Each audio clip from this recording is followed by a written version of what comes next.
Hello everyone, welcome to Study with Palak, your one-stop solution for all queries and doubts regarding JKPSC lecture post of zoology. So today we are going to start with our next topic, that is excretion. So what is excretion? तो देखो जैसे आपके घर में भी कुछ waste produce होता होगा, है ना? आपके किचन का वेस्ट होगा, ठीक है? देन आपके सिटीज में वेस्ट प्रोड्यूस होता है, इंडस्ट्रियल वेस्ट होता है, तो वो वेस्ट जो है वो किसी पाइपलाइन के थ्रू, एक गार्बेज डिस्पोजल सिस्टम के थ्रू आपके सिटी से, आपके लेक से, आपके घरों से, है ना, इंडस्ट्री से आप जो है वो उसको रिमूव करते हो, है ना? एक पाइपलाइन सिस्टम होता है, गार्बेज डिस्पोजल सिस्टम होता है, जिससे आप उस सारे गार्बेज को खत्म करते हो, राइट? वैसे ही ना हमारी बॉडी में भी एक गार्बेज डिस्पोजल सिस्टम होता है। हमारी बॉडी में भी गार्बेज डिस्पोजल सिस्टम होता है, जो क्या करता है कि आपकी बॉडी में जो वेस्ट प्रोड्यूस हो रहा है, ठीक है, आपकी बॉडी में जो वेस्ट प्रोड्यूस हो रहा है वो उस वेस्ट को रिमूव करने में हेल्प करता है, ठीक है? गार्बेज डिस्पोजल सिस्टम क्या करता है? आपकी बॉडी में जो वेस्ट प्रोड्यूस हो रहा है वो उस वेस्ट को रिमूव करने में हेल्प करता है, ठीक है? एंड हमारी बॉडी का वो गार्बेज डिस्पोजल सिस्टम क्या है? What is the garbage disposal system in our body? In our body, that garbage disposal system is kidneys. ठीक है, हमारी बॉडी में वो गार्बेज डिस्पोजल सिस्टम क्या है? हमारी बॉडी में वो गार्बेज डिस्पोजल सिस्टम है किडनी, ठीक है? और इस वेस्ट को रिमूव करने के प्रोसेस को हम कहते हैं एक्सक्रीशन, ठीक है? इस वेस्ट को रिमूव करने के प्रोसेस को हम क्या कहते हैं? एक्सक्रीशन। तो एक्सक्रीशन आपका बायोलॉजिकल प्रोसेस है जो लिविंग ऑर्गेनिजम्स, चाहे वो सिंगल सेल ऑर्गेनिजम्स हैं और मल्टी सेल्ड ऑर्गेनिजम्स हैं, कोई भी ऑर्गेनिजम्स होंगे, ठीक है, वो एक्सक्रीशन प्रोसेस जो है वो कैरी ऑन करेंगे, because it is a very important life process.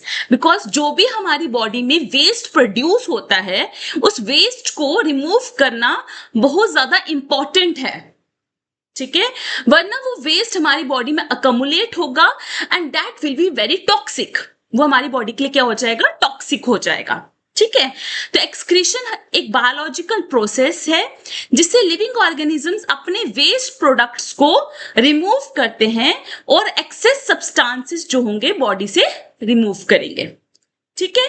So it is a metabolic process. अगर ये वेस्ट आपकी बॉडी में अकमुलेट होगा, दैट कैन बी टॉक्सिक।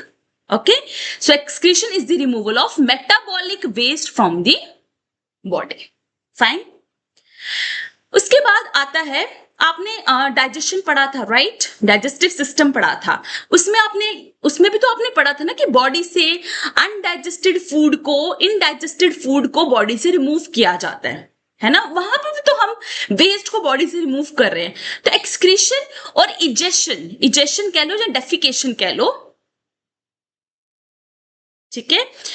तो उसमें क्या होता है? आप इनडाइजेस्टेबल सॉलिड वेस्ट को रिमूव करते हो, ठीक है, which is a part of your digestive system, egestion.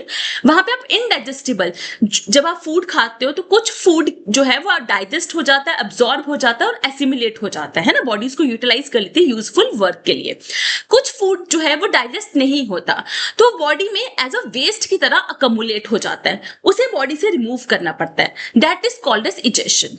But excretion क्या है? Removal of metabolic waste products, ठीक है? यहां पे आप अनडाइजेस्ट फूड को रिमूव करते हो एंड आप सॉलिड फॉर्म में रिमूव करते हो।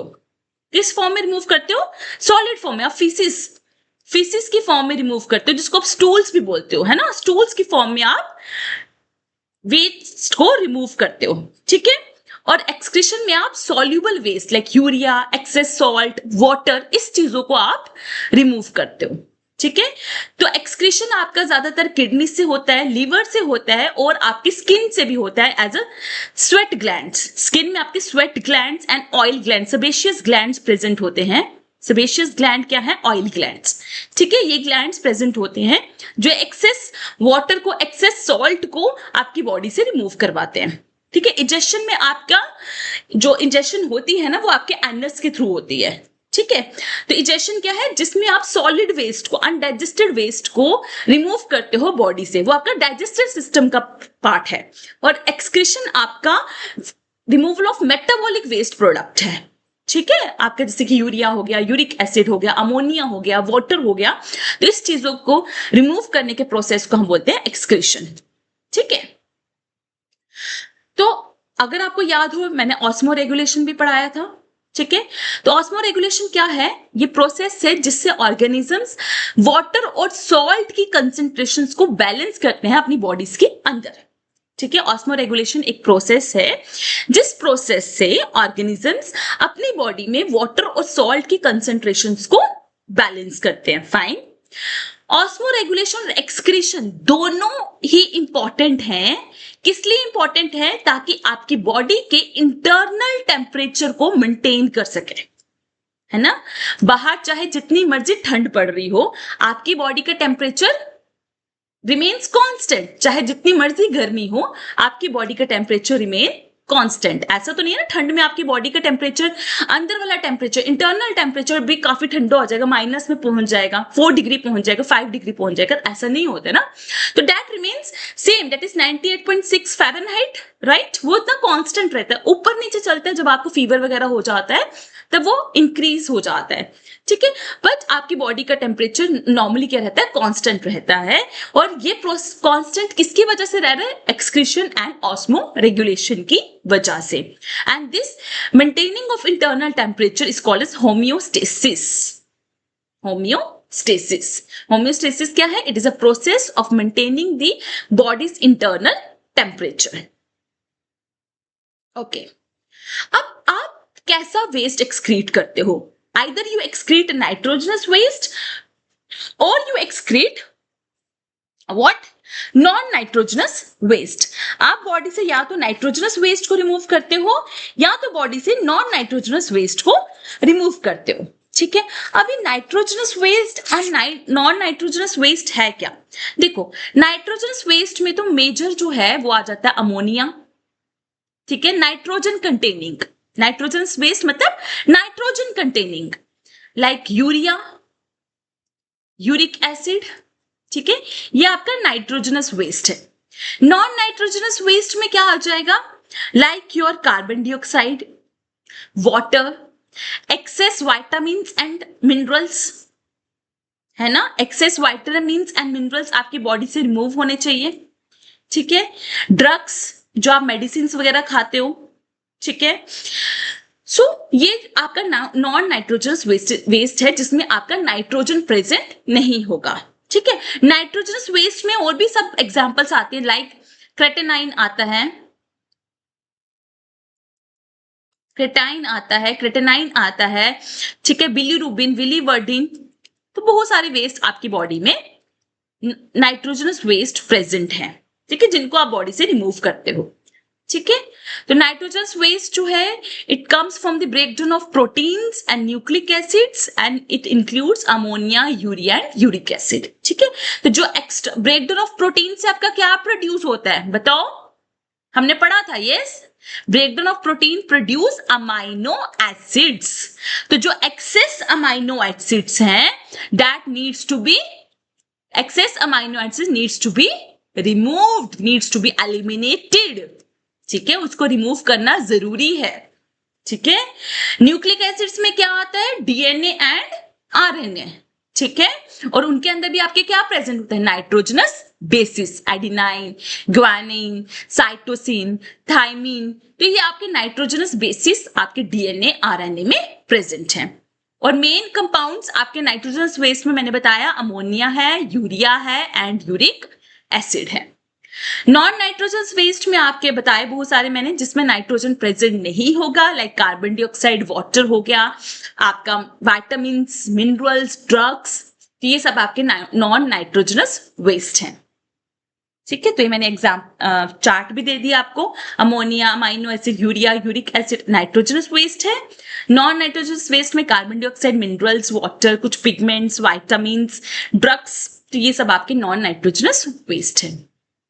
अब on the basis of type of excretory waste, कि आप कौन से ऑर्गेनिजम्स क्या वेस्ट एक्सक्रीट करते हैं? ऑर्गेनिजम्स जो हैं they are classified as mainly ammonotelic, ureotelic and uricotelic. ठीक है, जो अमोनोटैलिक ऑर्गेनिजम्स होंगे, ठीक है, अमोनोटैलिक ऑर्गेनिजम्स होंगे, they produce ammonia as waste. ठीक है, ये अमोनिया जो है एक्सक्रीट करेंगे एज अ वेस्ट।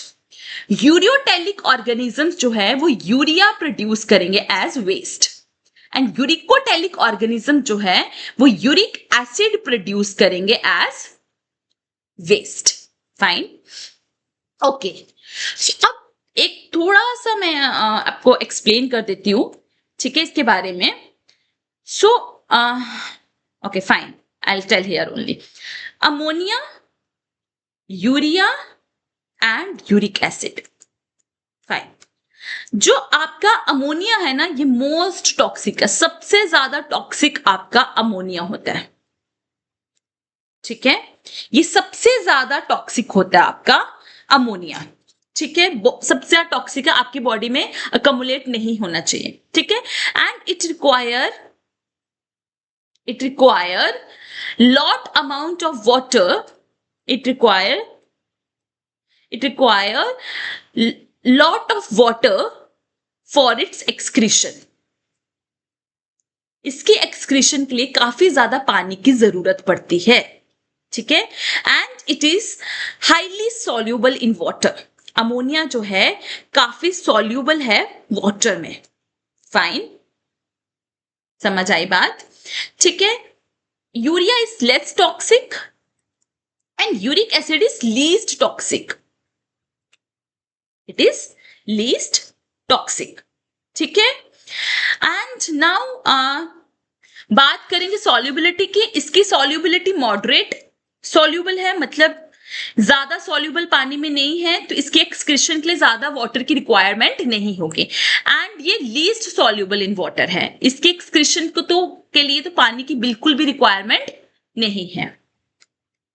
ठीक है, तो अब बात आती है कि कौन से ऑर्गेनिजम्स जो हैं यूरिया प्रोड्यूस करते हैं, कौन से ऑर्गेनिजम्स आपका अमोनिया प्रोड्यूस करते हैं। तो आप खुद सोचो ना, अमोनिया की एक्सक्रीशन के लिए काफी ज्यादा पानी की रिक्वायरमेंट है, काफी ज्यादा वाटर की रिक्वायरमेंट है, तो एक्वेटिक ऑर्गेनिजम्स जो हैं वो ammonia as a waste produce करेंगे। यूरिया एज अ वेस्ट कौन प्रोड्यूस करता है? मैमल्स। ठीक है, हम लोग क्या प्रोड्यूस करते हैं? Urea as a excretory waste. ठीक है, और वो लेस टॉक्सिक है एज कंपेयर टू अमोनिया। तो अमोनिया जो है ना, हमारी बॉडी में क्या होता है, हमारी बॉडी में अमोनिया जो है वो कार्बन डाइऑक्साइड के साथ रिएक्ट करके यूरिया बना देता है। ठीक है, and it is important, ammonia हमारी बॉडी में अकमुलेट नहीं होना चाहिए, बिकॉज अमोनिया जो है वो बहुत टॉक्सिक है, इसलिए वो कार्बन डाइऑक्साइड से रिएक्ट करता है हमारी बॉडी में और क्या बना देता है? यूरिया बना देता है। And uric acid least toxic है and least soluble in water है, इसके एक्सक्रीशन के लिए वाटर की रिक्वायरमेंट बिल्कुल नहीं है और सबसे कम जो है पानी की जरूरत पड़ेगी। तो मोस्टली इंसेक्ट्स हो गए, बर्ड्स हो गए। ठीक है, बर्ड्स अपना कैसे प्रोड्यूस करते हैं वेस्ट? पैलेट्स की फॉर्म में, है ना, पैलेट्स की फॉर्म में प्रोड्यूस करते हैं, या तो व्हाइट व्हाइट पैचेस की फॉर्म में ये अपना वेस्ट प्रोड्यूस करते हैं। देन लिजर्ड्स हो गई, स्नेक्स हो गए। ठीक है, तो ये आपके यूरिक एसिड वाले ऑर्गेनिजम्स हैं, यूरिकोटैलिक ऑर्गेनिज्म। ठीक है, तो अमोनिया आपका मोस्टली इन्वर्टिब्रेट्स आते हैं, मोस्टली बोनी फिशेस आपका ammonia as a waste produce करती हैं। तो मैं यहां पे लिख रही हूं इट इज मोस्ट टॉक्सिक। ठीक है, हाईली सॉल्युबल इन वाटर, मैं फिर से रिपीट कर रही हूं, highly soluble in water. Fine, and its excretion requires lot of water. Urea, जैसे कि mammals, mostly amphibians and cartilaginous fishes जो है वो urea as a waste produce करते हैं। Uric acid birds, insects and non avian reptiles like lizards, snakes वगैरह वो आपका as a uric acid waste produce करते हैं in the form of pellets और आपके व्हाइट पैचेस। ठीक है, इस फॉर्म में वो एज अ वेस्ट प्रोड्यूस करते हैं। ठीक है, and it is least toxic, least soluble in water. Fine, okay, I think अब ये भूलोगे नहीं आप। ठीक है, तो ये मैंने बता दिया। अमोनोटेलिक वाले को हम बोलेंगे अमोनोटेलिज्म प्रोसेस को, यूरियोटेलिक वाले को यूरियोटेलिज्म बोलेंगे, एंड यूरिकोटेलिक वाले ऑर्गेनिजम्स के जो प्रोसेस है उसको यूरिकोटेलिज्म बोलेंगे। इनमें वेस्ट अमोनिया है, वेस्ट यूरिया है, एंड वेस्ट यूरिक एसिड है। ठीक है, टॉक्सिसिटी अमोनिया सबसे ज्यादा टॉक्सिक है, फिर लेस टॉक्सिक, एंड आपका लीस्ट टॉक्सिक है आपका इनसॉल्युबल इन वाटर वाला यूरिकोटेलिक यूरिक एसिड। ठीक है, इसके लिए पानी की रिक्वायरमेंट काफी ज्यादा है, इसलिए एक्वाटिक एनिमल्स के लिए ज्यादा सुटेबल है अमोनिया की प्रोडक्शन करना। देन आपका यूरिया जो है किडनीज में इजिली फिल्टर हो जाता है, इसमें वाटर की रिक्वायरमेंट इतनी ज्यादा नहीं होगी, एंड यूरिक एसिड की एलिमिनेशन के लिए सबसे कम पानी की रिक्वायरमेंट होती है। ठीक है, तो एग्जाम्पल्स आपको मैंने यहाँ पे प्रोवाइड कर दी है। फाइन, अच्छा, इसके अलावा भी तो कुछ होता है, जैसे कि आपके पास होता है अमीनोटेलिज्म। तो अमीनोटेलिज्म क्या होता है, कुछ इन्वर्टिब्रेट्स होते हैं, कुछ इन्वर्टिब्रेट्स होते हैं लाइक सम मुलस्क, कुछ मुलस्क हैं, सारे नहीं बोला मैंने, कुछ मुलस्क। ठीक है, एग्जाम्पल आपके पाइला, एप्पल स्नेल, यूनियो, ठीक है, starfish, starfish is अकाइनोडर्म। Okay, starfish क्या है, अकाइनोडर्म। ठीक है, पाइला यूनियो क्या है, मुलस्क। ठीक है, तो स्टारफिश ये लोग क्या प्रोड्यूस करते हैं, प्रोड्यूस करते हैं amino acid as a waste. Fine, then एक होता है ग्वेनोटेलिज्म। ग्वेनोटेलिक ऑर्गेनिज्म क्या होंगे, लाइक आपके स्कॉर्पियंस एंड स्पाइडर्स। ठीक है, ये प्रोड्यूस करते हैं guanine as a waste, nitrogenous waste है ये। ग्वानिन आपका क्या है, नाइट्रोजनस बेस, डीएनए में होते ना ग्वानिन, तो ये नाइट्रोजनस बेस है, नाइट्रोजनस कंपाउंड है जो कि प्रोड्यूस होता है स्पाइडर्स एंड स्कॉर्पियंस वगैरह में एज अ एक्सक्रीटरी वेस्ट। समझ आ गए, तो मेन तो आपके 3 थे, और उसके अलावा मैंने 2 और बता दिए, अमीनोटेलिज्म एंड ग्वेनोटेलिज्म। उसके अब डिफरेंट ऑर्गेनिजम्स में डिफरेंट एक्सक्रीटरी स्ट्रक्चर्स हैं, डिफरेंट प्रोसेस उनके अंदर कैरी हो रहे होंगे। ठीक है, तो देख लेते हैं सबके अंदर क्या हो रहा है। तो एक्चुअली इसमें ज्यादा मैं डिटेल्स में तो नहीं जाऊंगी, बस आपको थोड़ा सा बता दूंगी ताकि आपको लिटिल बिट आइडिया हो जाए। ठीक है, तो सिंगल सेल्ड ऑर्गेनिजम्स की अगर बात करूं लाइक प्रोटोजोआ, ठीक है, सिंगल सेल्ड ऑर्गेनिजम्स की अगर मैं बात करूं लाइक प्रोटोजोआ, ठीक है, उनके अंदर कोई भी एक्सक्रीटरी ऑर्गन प्रेजेंट नहीं है, उनके अंदर कोई भी एक्सक्रीटरी ऑर्गन प्रेजेंट नहीं है, उनके अंदर कॉन्ट्रैक्टाइल वैक्यूल प्रेजेंट होता है। ये वैक्यूल हेल्प करता है वेस्ट को एलिमिनेट करने में by the help of process simple diffusion, that is from the higher concentration to the lower concentration through body surface.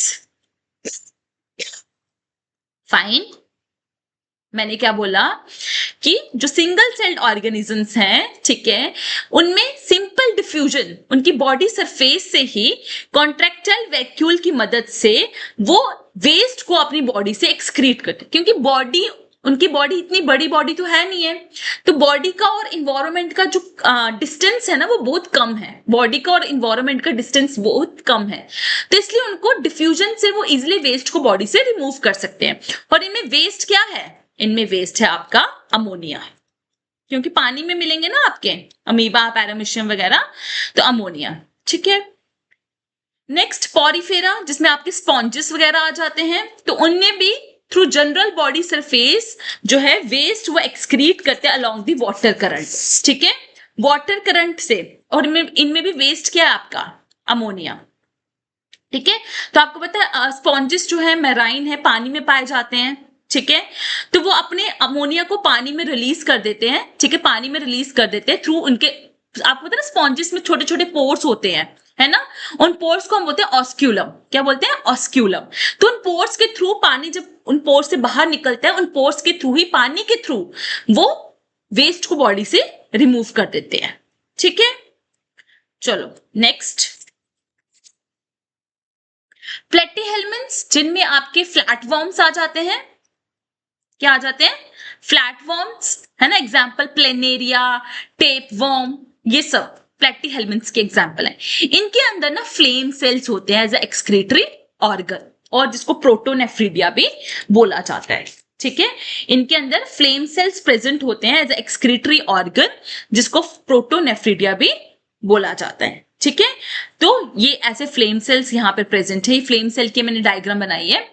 ठीक है, तो ये आपका माउथ है, उनमें ये ओरल सक्कर्स हैं। ठीक है, ये टर्मिनेशन ऑफ कैपिलरी डक्ट है। तो आपको इतना डिटेल्स में नहीं जाना है। Again I am telling you, आपको सिलेबस में इतना मेंशन नहीं किया हुआ है, तो आपको सिर्फ इतना पता होना चाहिए कि किस ऑर्गेनिज्म के अंदर कौन सा एक्सक्रीटरी ऑर्गन प्रेजेंट है। तो प्लेटीहेल्मिन्थ्स के अंदर आपका फ्लेम सेल्स आपका प्रेजेंट है एज अ एक्सक्रीटरी ऑर्गन, क्योंकि जब हम कॉर्डेट्स एंड नॉन कॉर्डेट्स पढ़ेंगे ना, तो उनके अंदर हम चीजों को डिटेल्स करेंगे, कॉर्डेट्स एंड नॉन कॉर्डेट्स के अंदर। ठीक है, नेक्स्ट नेमाटोड्स। नेमाटोड्स के अंदर आपके कौन आते हैं? Round worms. नेमाटोड्स के अंदर आपके क्या आते हैं? राउंड वर्म्स, जैसे कि एस्कारिस। ठीक है, इनके अंदर आपके एच शेप के रेनेट सेल्स होते हैं एज ए एक्सक्रीटरी ऑर्गन। ठीक है, एज एक्सक्रीटरी ऑर्गन। ये है आपका एच शेप का, ये आपका एक्सक्रीटरी पोर है, ये पूरा एच शेप का बना हुआ है, दिस वन।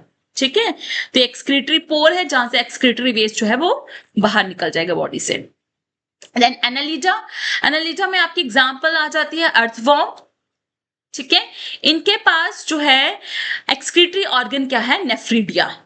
ठीक है, एक्सक्रीटरी ऑर्गन क्या है? नेफ्रीडिया। ये देखो, यहाँ पे नेफ्रीडियास प्रेजेंट है, यहाँ पर ये नेफ्रीडियास प्रेजेंट है, ये नेफ्रीडिया प्रेजेंट है, ये।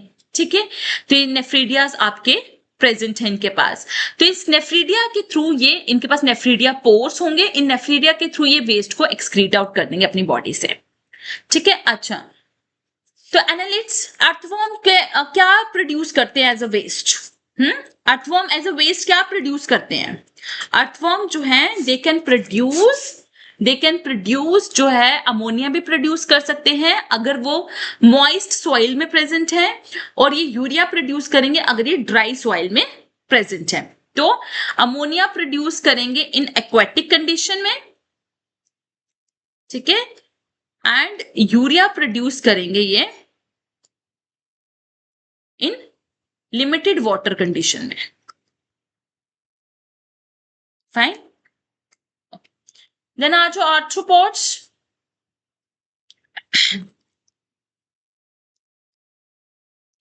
आर्थ्रोपोड्स में आपके आ जाते हैं इंसेक्ट्स। ठीक है, अब ये इंसेक्ट्स क्या प्रोड्यूस करते हैं? इंसेक्ट्स के अंदर जो आपका एक्सक्रीटरी ऑर्गन है that is called as Malpighian tubules, यहां पर होते हैं इंसेक्ट्स में से, कॉकरोच वगैरह ले लो। ठीक है, तो यहाँ पे आपका माल्फिगियन ट्यूब्यूल प्रेजेंट इस तरह से, यहां से एक्सक्रीशन हो जाती है। ठीक है, यहाँ पे उनका हेमोलिम्फ होता है, जैसे हमारे पास जैसे हेमोग्लोबिन है ना, उनके पास हेमोलिम्फ है जिसके अंदर सॉल्ट, यूरिक एसिड, वाटर सब प्रेजेंट होता है। ये माल्फिगियन ट्यूब्यूल्स हैं आपके पास। ठीक है, तो इनमें एक्सक्रीशन होती है with the help of Malpighian tubules. ठीक है, क्रस्टेशियंस में आपके पास होते हैं एंटीनल ग्लैंड्स, जैसे क्रस्टेशियंस हो गए, प्रॉन्स, क्रैब्स, लॉबस्टर्स, ये सब क्रस्टेशियंस हैं। इनमें एंटीनल ग्लैंड होते हैं और ये पेयर्ड होते हैं, ये हेल्प करते हैं एक्सक्रीशन करवाने में। ठीक है, इसी तरह से कॉक्सल ग्लैंड होते हैं, same as antennal glands, antennal glands की तरह ही होते हैं। ठीक है, बट ये स्पेसिफिक है आपके स्पाइडर्स एंड स्कॉर्पियंस में। ठीक है, स्पाइडर्स एंड स्कॉर्पियंस में। ठीक है, मोलस्क, बर्ड्स एंड मैमल्स में आपके पास होते हैं किडनीज, डिफरेंट टाइप की किडनीज होंगी। ठीक है, but mollusc, birds and mammals में आपके पास क्या होंगी? किडनीज। जैसे कि मोलस्क, पाइला के एग्जांपल दूं, इनमें जो किडनीज है ना उसको हम बोलते हैं ऑर्गन ऑफ बोजानस। ठीक है, एंड यूनियो में जो किडनीज एक्सक्रीटरी ऑर्गन है उसको बोलते हैं केबर्स ऑर्गन। ठीक है, वरना मोस्टली मोलस्क में आपके क्या प्रेजेंट होगी? किडनीज होंगी, बर्ड्स में भी किडनीज हैं, एंड मैमल्स में भी आपके क्या होती हैं? किडनीज होती हैं। तो ये था आपका कि आप कैसा वेस्ट प्रोड्यूस करते हो। ठीक है, और डिफरेंट ऑर्गेनिजम्स में डिफरेंट वेस्ट किस तरह से एक्सक्रीट होता है, डिफरेंट एक्सक्रीटरी ऑर्गन्स आपके पास क्या प्रेजेंट है। ठीक है, So for further videos, do like and subscribe Study with Palak. And for PDF class updates, MCQs, you can join my Telegram group and the link of the group is given here. Okay, here you can direct interact with me because I believe more we interact, easier the success becomes. So just one click and your search ends here.